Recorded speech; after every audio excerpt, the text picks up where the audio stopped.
when he walked out of Madison Square Garden, it was f***ing bananas. Really? It was, the whole place was cheering.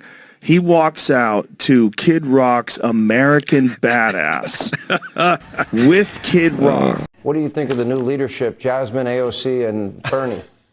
I consider Congresswoman Ocasio-Cortez to be the leader of the Democratic Party. She's entitled to her opinion. I'm entitled to mine. As I've said about her before, I think she's the reason there are directions on a shampoo bottle.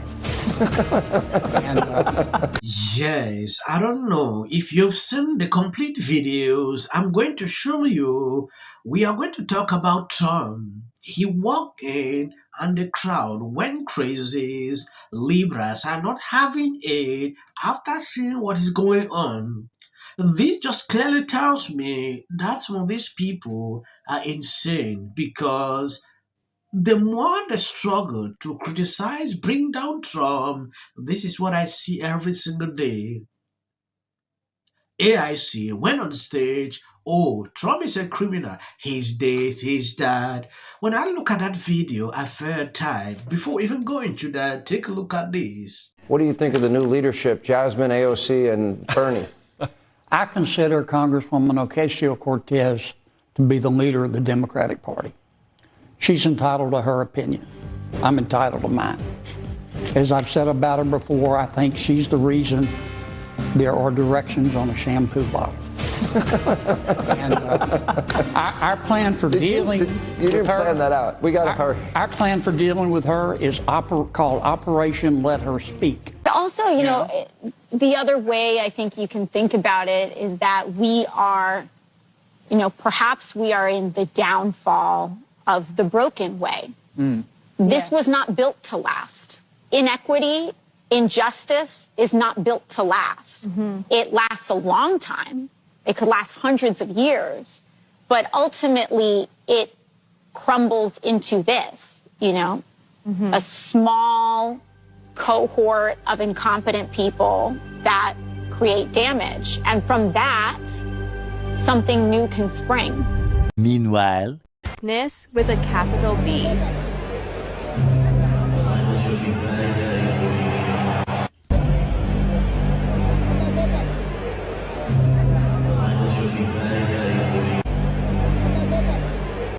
Last night, President Trump held basically a cabinet meeting at a UFC fight.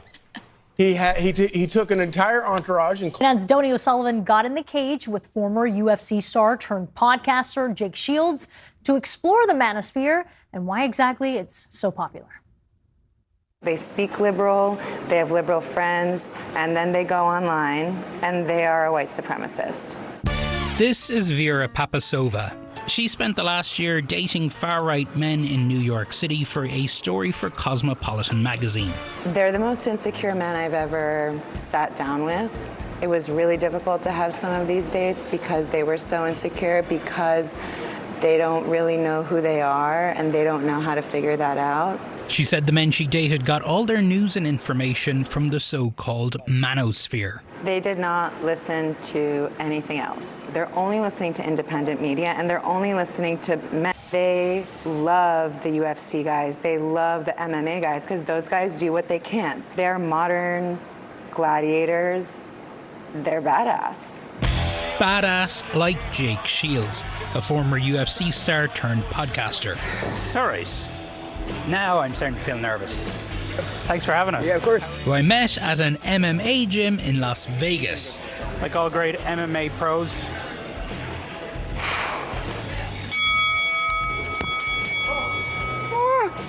I've never hit anyone in my life. I'm not punching back. Hit me. No, I sit right here. KO. This is CNN. Do you miss being full-time pro, like in terms of? Yeah, you know, of course I miss it. To go from professional athlete, which is the highest of highs, to retirement. And I guess the podcast has helped.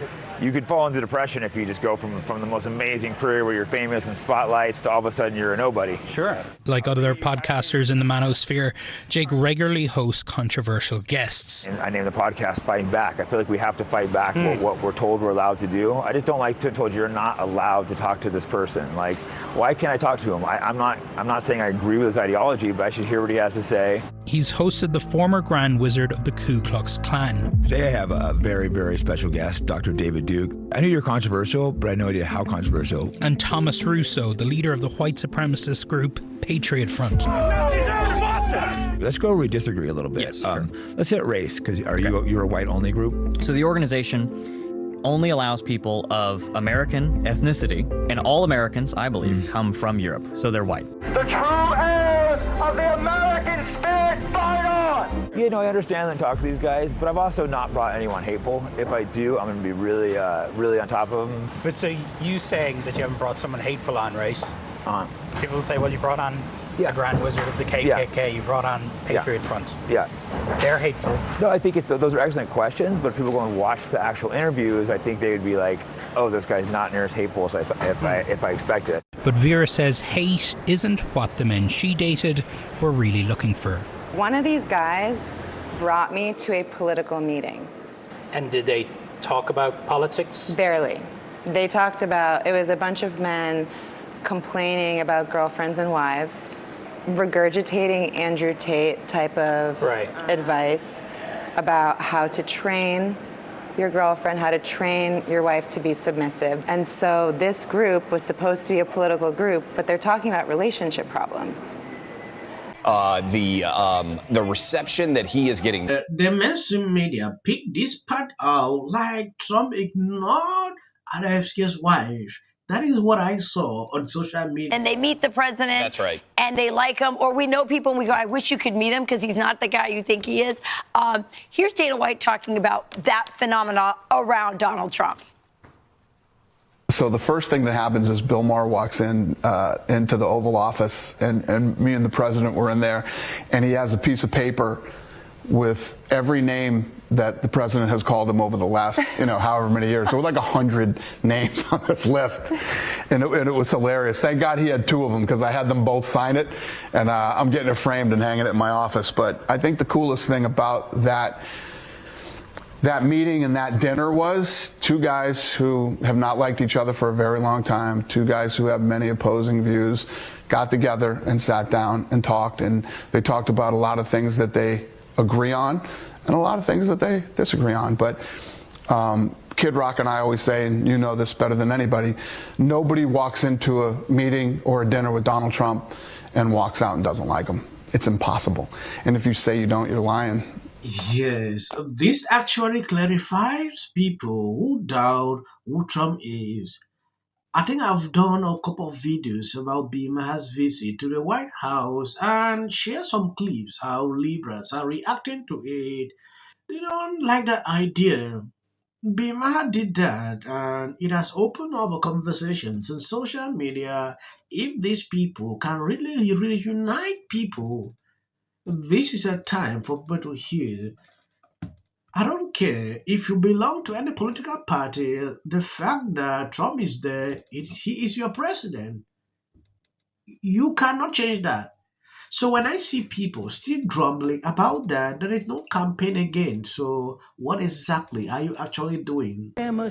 Turn me around and no, turn me around and no, turn me around, ain't gonna let no white supremacy turn me around. Keep on walking, keep on talking, marching up to freedom land.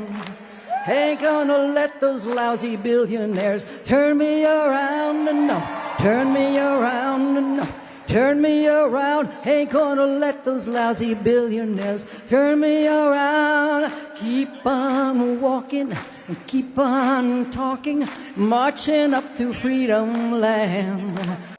When I see Luna Fish coming out to listen to all these speeches, it gets me so upset.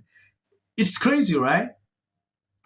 What I'm observing now, real people and these crazy ones agreeing with all this Benny saying here. When you look at Trump, you can see the number of people coming out. You see the love. Ocasio-Cortez. It is our top story tonight. Welcome to the Fox 7 Weekend News at 5. Their supporters called it a revolution. Thousands of them were there for hours in the heat. And Vermont Senator Bernie Sanders here on their nationwide tour called Fight Oligarchy. Elon Musk's Department of Government Efficiency. The oligarchy will concede nothing. At a time where the leader of the Democratic Party is in question, there's about 40,000 people here supporting AOC and Sanders. Yes, I don't see any new thing with this rally struggling to say, oh, they have 40,000 people in a deep blue state like this. Even President Trump did this in places like this. I don't see them offering anything new. They're just saying the old things we all know the same. So I don't see any significance of this. If Trump comes out now to do campaigns again or to do some kind of rallies like this, people would turn out more than this. So I don't know why they're struggling to make this like a big something. Thank you guys who has been there sharing out my videos. God bless you abundantly. If you see any clips after this, that is just for the YT algorithm. The only one it could be is Bernie Sanders. We are moving in the direction of oligarchy. Elon Musk tweeting this video ahead of the rally with clips of Sanders discussing threats of oligarchy more than 30 years ago. Well, Elon, you're damn right. That's what I've been talking about. As you know, 12 days ago, I just wanted to report. It would be hard to think of a more elegant way to... How much is enough money? Rating, and that would would. I know better than anybody. Forget about... Wish. And a lot of people who didn't vote.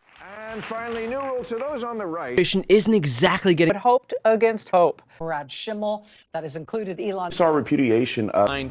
Everybody, he had...